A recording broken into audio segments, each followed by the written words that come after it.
the story, the grandeur, the stunts, the choreography, the fact that it deals with political issues and early turn of the century race relations between the Irish, between the Chinese, between the English white people. Like, it's just fantastic.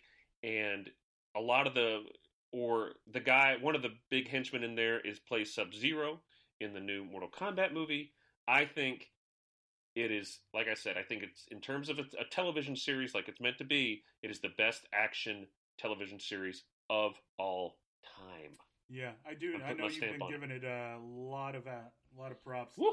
The past month or so, and I've always meant to sit down and watch it, and it's definitely one that's on my list. I think if you give it 3 episodes, I think you'll be hooked. Yeah.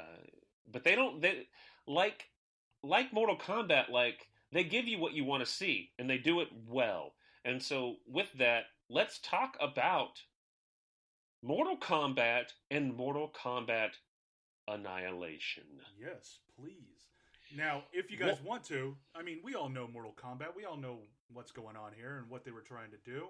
But just a quick synopsis of the movie, if you want to get into that. Lord Raiden handpicks 3 martial artists: Federal Agent Sonya Blade, Shaolin monk Liu Kang, and action movie sensation Johnny Cage, and mentors them. After intense training, Raiden transports the trio to Outworld, the site of an interdimensional fighting tournament. There, the 3 humans must defeat the demonic warriors of the evil Shang Tsung, or allow Tsung to take over the Earth. There we go. That's it. That is it, indeed. Now, is that are we to assume that's the plot of the first Mortal Kombat? Is the game have a plot? Yeah, it does, and it talks about him gathering heroes from Earth to to fight in Mortal Kombat. Yeah. Yeah. Okay, good. So let's first talk about our experiences with the video game. So we normally do a portion where we try to set the scene with the time period and stuff like that, but we've done that so much. We talked about the upright arcade beat-em-ups in Double Dragon. We've talked about Mortal Kombat quite a bit in our Under Siege episode, which came out pretty much the same week as Mortal Kombat debuted as an arcade in 91. So we're not going to dig too deep into setting that tone, but I do want to talk about just our experiences with this title, this entity as it sits as an entertainment property, like movie, toys, trading cards, video game. Marcus, talk to me about your experience as the Mortal Kombat champion of Odessa, Texas. Man, I just, I can't say enough, and I probably can't even recollect all the memories that I have of Mortal Kombat, but I remember seeing Mortal Kombat the first time, watching older guys play it at the arcade in Odessa at the mall there, and it was mind blowing. Like, I never seen anything like it, and that was even before I saw Sub-Zero rip the spine out of someone's body and hold it up in glory and with the words fatality on there. I mean, oh my gosh, dripping blood. Yes, and immediately then my quarters from Simpsons and TMNT went over to Mortal Kombat. Yep. And it was like, I have to learn everything I can. And let me tell you, I was there every weekend with my friends learning, because at this time in 92, of course, we didn't have internet. We didn't have anything. Nope. All you could do was take your notepad up there, talk to the other guys, and just learn stuff and keep take your notepad. Imagine. Yeah. And that's so you told a story in the Double Dragon episode about you hurt yourself, you had to get surgery or something on your foot. I did. And you didn't want to relinquish the time you needed to spend and put the work in for Mortal Kombat, and everyone wanted to watch you play, so motherfuckers would hold your crutch for you as you as you just dominated folks. Is that was tell a little more about that. Yeah. Refresh us on that. I had an athletic injury on my foot. No, actually it was just like a bunion thing that was growing on the inside or something. It was just weird. But I had to get laser surgery on one of my feet. I was probably, 12, 13 at this time, 92, I guess, around there.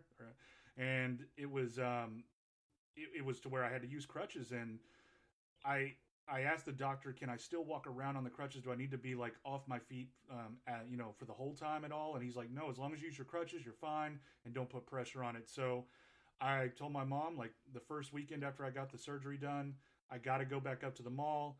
I was already cementing myself as one of the top players there in Mortal Kombat, and I had to keep it going. So I would take my crutches up there. My buddies would come up there with me, and they would hold them, watch me play, stuff like that. And I just remember seeing all these other young kids there, Oh my gosh. teaching them things too. And that was the time when I at this time I remember being on crutches, but that I found out how to get Reptile, and I ended up fighting Reptile in front of everybody and beating it, and it was just that cemented it right there. I was an icon then. You're God at that point. Yeah. And what was the name of that mall? Remind me. Well, it was just Odessa. It was just Odessa Mall. Now it's Music City Mall. That's what I'm thinking of. Yeah. Yeah, after it's been purchased by some rich guy in Odessa. But back then it was just Odessa Mall, and we were right across. The arcade was right across the hall or whatever from Chelsea Street Pub, which is where we would always go after Little League games, and our parents would take us. And it was like just smoking inside, a band playing. So we're just back when America was America. There you go. We're just kids, like after a ball game in our Kiwanis jerseys, just sitting there eating cheeseburgers. Your parents inhaling secondhand smoke to your, just destroying your lungs. Listening to Ram Jam by some cover band, and that's all they know how to play is Black Betty and Black Betty, slam blam. And then you would just, ask your parents, I need some money to go, give me $20, give me $10. Your parents are loaded, so they're rich compared to you. And I watching this movie and talking with you last time about the Double Dragon arcade stuff, and it reminded me of a memory, a very vague memory I have of playing Mortal Kombat. And I've never been a true fan of like fighting games, but I always enjoyed them. I would always just lose so fast, and sometimes if I would win, people would think like I would always do it by like button mashing. I was never skilled at it, which pissed people off, and so it's just like I'm going to lose somehow either way. So I remember I was playing as Sonya Blade once, and I accidentally did her projectile. She threw a fireball? Yeah, she threw like a shockwave kind of thing, like a beam. So I accidentally did that at the beginning, and the guy was like, "Oh, okay," and I was like, "Uh-oh," and he really just destroyed me. I mean, I'm sure he would have anyway, but like, I got so excited that I did this move, and maybe I had heard about how to do it or something like that, right? And I was quickly shamed into realizing who the better player was.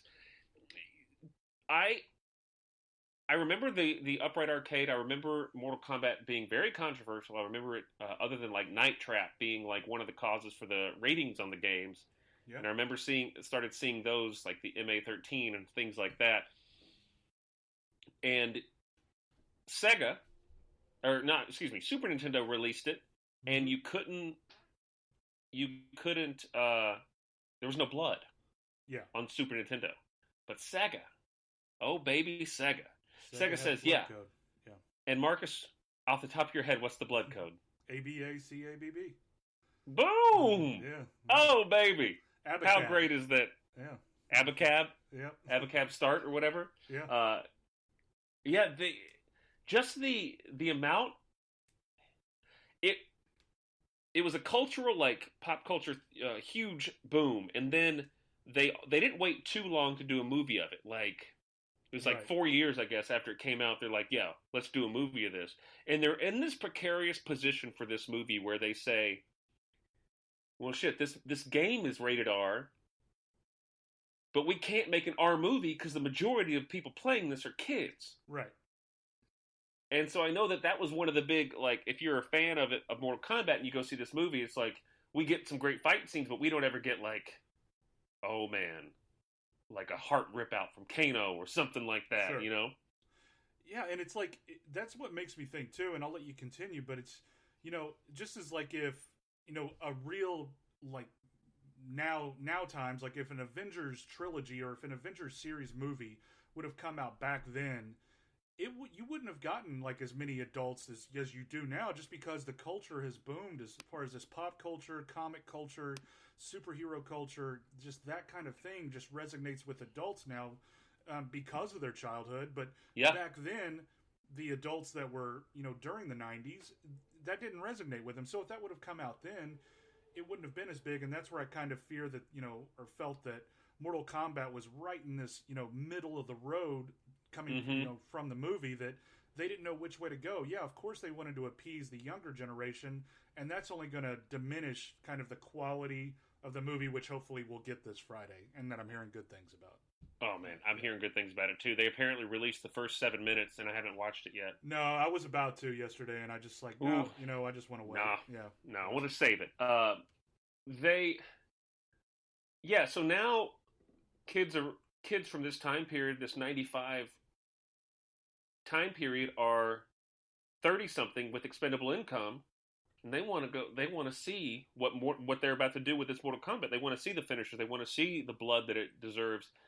I will say, though, with the restrictions of a PG-13 movie, they did a pretty good job. I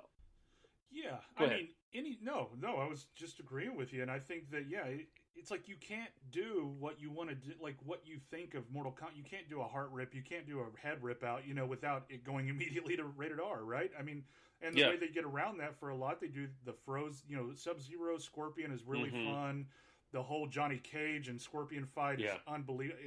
Especially for back then, it's great setting, great everything, and they do a really good job of the kills in it for what they can get away with for PG-13. Yeah.